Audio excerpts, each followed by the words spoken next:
You may have heard of places where women propose to men, tribes that can't marry, or lands where men must steal cattle to propose to women.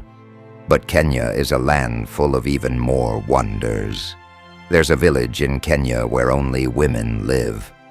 But this is just a small part of the country's surprises. Do you want to know why? Then join us in this video to discover 15 strange and fascinating facts about Kenya.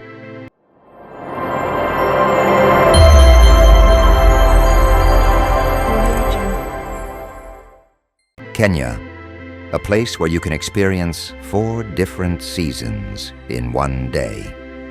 Did you know that Kenya is the only country in the world whose name comes from a mountain called Mount Kenya, the second highest peak in Africa, where you can find glaciers in the tropics? Kenya is a country where you can find mysterious forests, dreamy beaches, and even deserts where tribal life is fully preserved. You can also encounter bizarre plant species, such as giant plants that seem to have come straight out of a sci-fi movie. The strangest tribal customs of Kenya women. Propose to men, Samburu tribe. In the Samburu tribe, located in the north of Kenya, women have the right to propose marriage to men.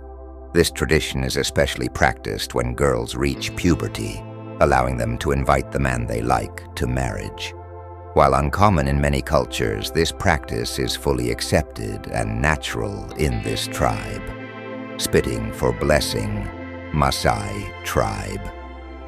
In the Maasai tribe, one of the most well-known tribes in Kenya, there is a very strange tradition.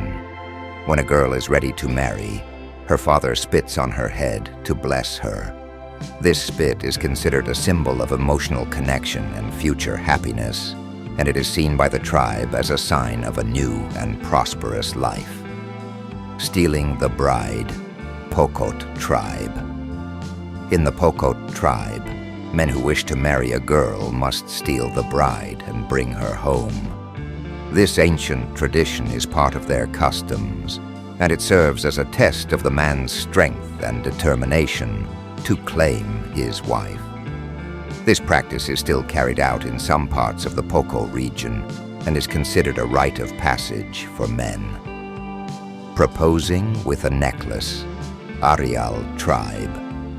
In the Arial tribe, located in the north of Kenya, when a boy falls in love with a girl, he gives her a heavy necklace made of colorful beads.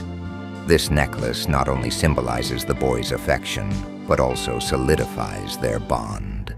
Interestingly, boys are only allowed to marry girls from different tribes and cannot marry those from their own tribe, meaning many men are unable to marry their romantic partners. Offering cows for marriage, Maasai and other tribes. In many tribes in Kenya, cows play a significant role in marriage customs. For instance, in the Maasai tribe, the groom must give several cows to the bride's family as a dowry. Cows not only act as a blessing for the marriage, but are also a symbol of the man's strength and social status in the tribe. Everyday life in Kenya and challenges Nairobi. The largest slum in Africa, Kibera. One of Kenya's greatest challenges is life in its slums.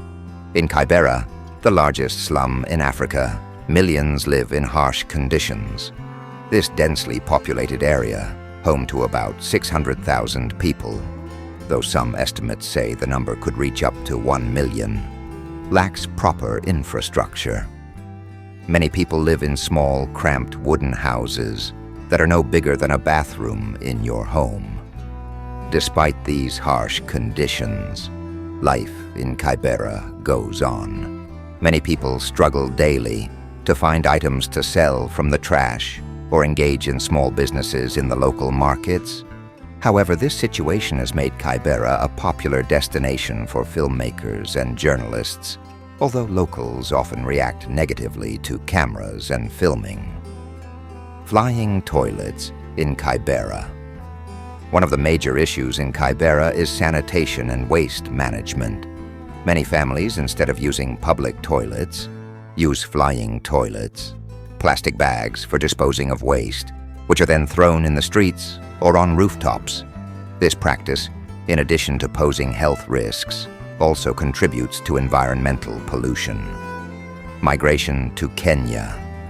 Refugees and international aid.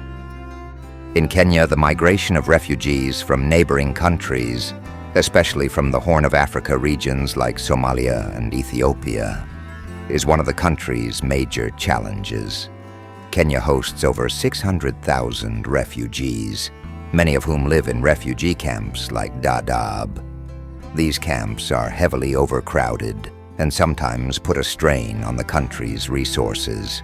However, Kenya remains one of the leading countries in accepting refugees, with many international organizations like the UN and NGOs working to help these refugees by providing training in digital skills and professional education to help them start new lives, as in Kenya. Water and electricity crisis, limited access to basic resources.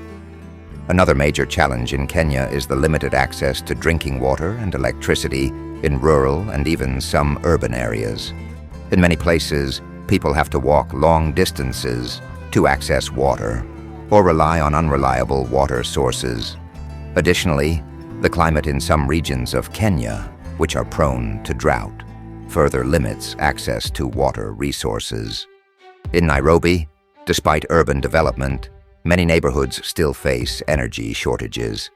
Electricity is sometimes cut off, and access to the internet and digital resources is limited in some areas. Increasing traffic and public transport problems. In Nairobi, traffic is one of the biggest daily problems. The city, one of the most traffic congested in Africa, suffers from an inefficient public transport system. Many people turn to motorbikes or matatus, colorful minibuses, to navigate traffic, although these vehicles can be crowded and dangerous at times. This situation means that travelers can sometimes spend hours stuck in traffic just to reach their destination. However, matatus remain the most affordable option for many, as public transport costs are generally lower compared to other alternatives. Cost of living in Kenya. Compared to other African countries, the cost of living in Kenya can be surprisingly low, especially in urban areas for those living on a budget. However, these costs are still a challenge for many people. Housing in large cities like Nairobi can cost up to $700 per month, but in suburban or rural areas, the costs can be significantly lower. Additionally, food and transport costs have become a growing concern for many people. Umoja Village, a place where no man lives. Umoja Village, a place where no men live in northern Kenya. There is a village called Umoja, meaning unity, that is one of the most unique and interesting villages in the world. In this village, no men live, and only women and girls are its residents. The village is entirely run by women, and they are in charge of all daily activities, from farming to social decision-making. This village, due to its special nature, has become a popular tourist attraction, especially for those interested in studying women's rights and life, without the presence of men. The history of Umoja. From shelter to independent community, Umoja Village was established in 1990 by a group of women who fled from domestic violence and forced marriages. After escaping harsh living conditions, these women decided to create an independent community and build a life free from male domination. The women in this village seek to create a safe and free space where they can live independently and without societal pressures. In Umoja, girls and women are free to receive an education and participate in various economic activities such as agriculture, livestock farming, and the production and sale of handicrafts. Social life in Umoja. Self-sustaining culture and economy. In Umoja, life is fully controlled by women. The village has its own education system where girls are taught from a young age and gain skills in various life and technical fields. Additionally, the women produce handicrafts such as weaving, jewelry making, and other handmade goods, which are a source of income for them. Umoja's economy is based on agriculture and livestock farming. The women raise cows and sheep, and their agricultural products are sold in markets in Nairobi and other regions. Challenges and conflicts. Resisting male attacks. While Umoja is a safe and independent village for women, there are always external threats. Men from the Samburu tribe, who have a cultural tradition of male dominance, have frequently attacked the village, attempting to bring the women back under male control. However, the women of Umoja have bravely stood up and protected their village from these threats. The village has been attacked several times, but the women continue to defend their right to live freely, with unity and determination. Relations with men, specific rules and restrictions. In Umoja, men are not allowed to enter the village unless they have a valid reason. While the women interact with men from outside Umoja, strict rules govern their presence. Men can only enter in essential cases, ensuring the safety and independence of the women from male control. These restrictions help preserve the security and independence of the women, creating a healthy environment for their lives. Umoja, a symbol of women's empowerment.